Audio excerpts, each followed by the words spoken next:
I'm Colin Sanders, and you're listening to the History Books Review. I read history books and I review them. How did the Roman Empire survive the huge problems it faced during the crisis of the 3rd century? In my extended review of the decline and fall of the Roman Empire, I have just reached the reign of Diocletian and the end of the crisis. But before moving forward, I'd like to have a look at what it was about the Roman world at this time that enabled it to emerge almost as big and powerful from the crisis as when it went into it. My answers are largely drawn from a very interesting audiobook by Thomas Madden from the Modern Scholar series called The Tiber and the Potomac. As far as I can tell, The Tiber and the Potomac is only available in audio format, which is a pity. It would make a very good book. I don't know a great deal about Thomas Madden at the moment, but I'll be looking into his other work to see if he has any other stuff in a fairly popular style. So, what has he got to say? He divides empires into 3 categories. Empires of conquest are the simplest to understand, and historically speaking are the standard model for an empire. The concept is self-explanatory. You attack your neighbour and you force him to obey you, or you take his property, or both if you feel like it. Then you carry on the process until you have a large enough area to meet your desired level of domination and supremacy. Empires of conquest last for as long as they are able to maintain a reasonable level of intimidation, but can collapse quite quickly, probably accompanied by a sigh of relief from the conquered.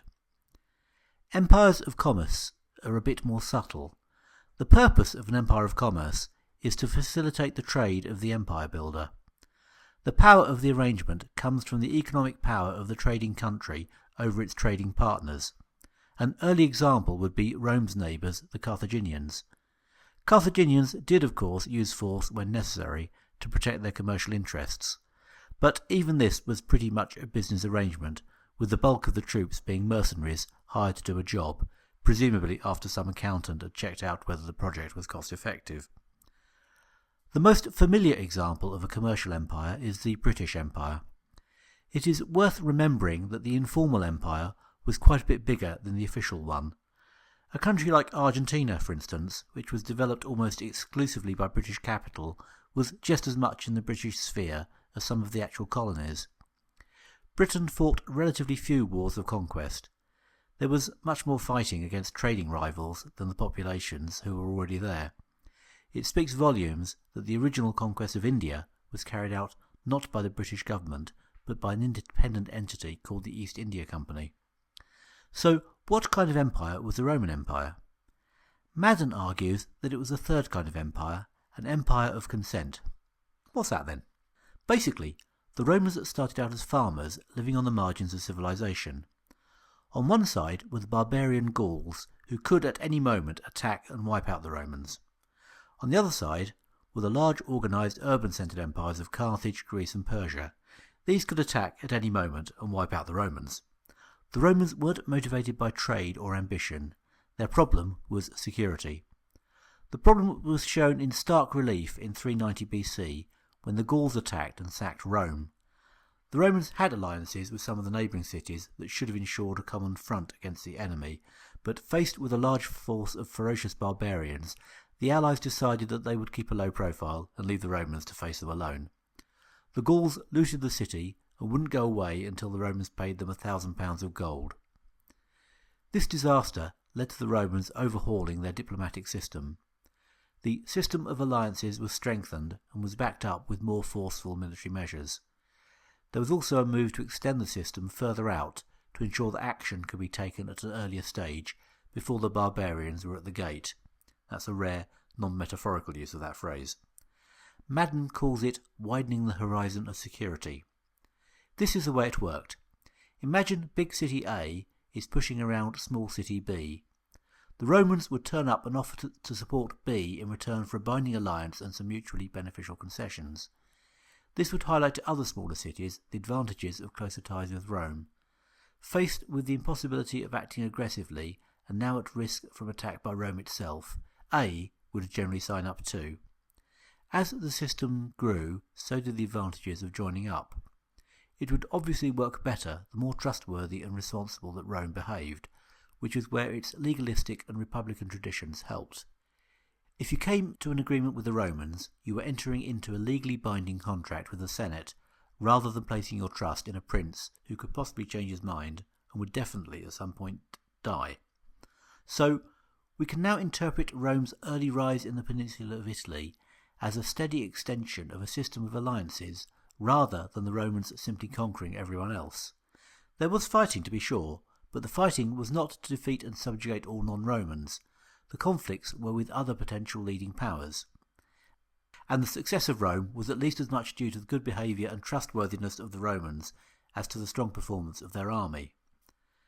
This was made very clear by the time the Roman system had reached the south of Italy and the Romans had come into contact with the Greek cities of the region. The leading city in the district was Tarentum. The citizens of Tarentum would probably have known the saying of Thucydides that strong cities do as they please, while weak cities endure what they must. In any event, they were doing as they pleased. Some of their victims allied themselves to Rome in the hope of getting even. The Romans sent diplomats to press their new allies' case. The Greeks of Tarentum were contemptuous, mocking the Romans' togas and their poor ability to speak Greek. They were obviously not bothered by the prospect of the full-scale war with Rome that this caused. Their swagger was backed up by their secret weapon. They had contracted the former king of Macedonia, Pyrrhus, as a hired gun. He only had a small kingdom at that time, but he had a very effective army and, as a cousin of Alexander the Great, had prestige as well. At this time, a Greek army was the height of military sophistication, and Pyrrhus was able to reliably defeat the Romans in pitched battle. However, he was only able to do this with large losses. This is the origin of the term Pyrrhic victory, for a victory that is so costly that it negates the benefits of the victory itself. In fact, it's easy to exaggerate his losses. His problem was that his army was at that point his only asset, so it's not surprising that he was unwilling to risk casualties that would weaken his only strong card in his struggle to regain his throne, and this made him very sensitive to losses. But whatever. He decided that he would take the fight to Rome itself. The strategy was simple. He would march on Rome, liberating cities as he went along, so building support and increasing his forces as he went. It sounded like a realistic plan, particularly when your army can carry all before it on a battlefield. What could go wrong? Well, what went wrong was that the people he was liberating showed very little inclination to be liberated. Even with the persuasive power of the army of Pyrrhus, life with the Romans seemed preferable to life on their own. Although never actually defeated, Pyrrhus ended up leaving without doing any damage to the position of Rome. Rome had triumphed not through superior military power, but because it commanded the consent of the populations under its control. The appeal of Roman protection was later strong enough to bag them whole kingdoms without a fight. Attalus of Pergamon left his city to Rome in his will, and this wasn't an isolated example. There were several episodes in Roman history when people actively tried to get into the empire and its protection. I'll get on to what all this means for the 3rd century crisis, but I can't skip over the main point of the professor's book, which was to draw attention to the parallels between the Roman Empire and the American Empire. What American Empire, you might ask? America does control directly a few military bases around the world, but it is hardly an empire on a par with, say, the British Empire, or even the Belgian one. But the point is that at least up until the reign of Augustus, and possibly for longer afterwards, an educated Roman might well deny just as vehemently as a modern American that they possessed an empire. They didn't rule over people, they just had lots of friends. And they would be right on paper. Relatively little of what we now call the Roman Empire was directly ruled as a province initially. But of course, the Roman army was there, and all the important decisions were taken in Rome. Does this sound at all familiar? In Western Europe, there are no American provinces, but there are over 100,000 American troops. And at the very least, Europeans have to take some notice of what goes on in the US. The Tiber and the Potomac is interesting throughout, but the most fascinating bit of it for me was the account of the love-hate relationship between the Greeks and the Romans. How did Rome end up in Greece? It was an extension of the same style of diplomacy that had given Rome effective control of Italy. The Greek city-states were threatened by Philip of Macedonia. The Romans stepped in to protect the Greeks and conquered Philip. The Greeks were now free of the threat of Philip, but were occupied by the Romans. What would the Romans do? Remarkably, they withdrew their troops and left the Greeks to govern themselves. At the meeting where this decision was related to the representatives of the Greeks, The cry of acclamation from the crowd was so loud it is reported to have knocked birds out of the sky. There is no doubt that the Romans respected and felt in debt to Greek culture, but this was to become mingled with a certain amount of contempt.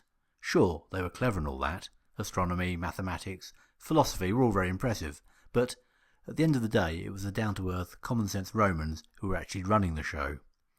Does that sound a bit like some Americans' attitude to Europeans? On the one hand, Paris and London are always full of American tourists on the lookout for culture. On the other, it wasn't that long ago that one of the leading nations of Europe was being derided in Washington as a bunch of cheese-eating surrender monkeys. When Barack Obama confessed to being embarrassed that he couldn't speak any foreign languages and suggested that it would be a good idea if more Americans learnt them, he was attacked by critics. You would have thought that having a president who not only reads books but has managed to actually write one would be a good thing. But his enemies are not looking for a figurehead to match him intellectually.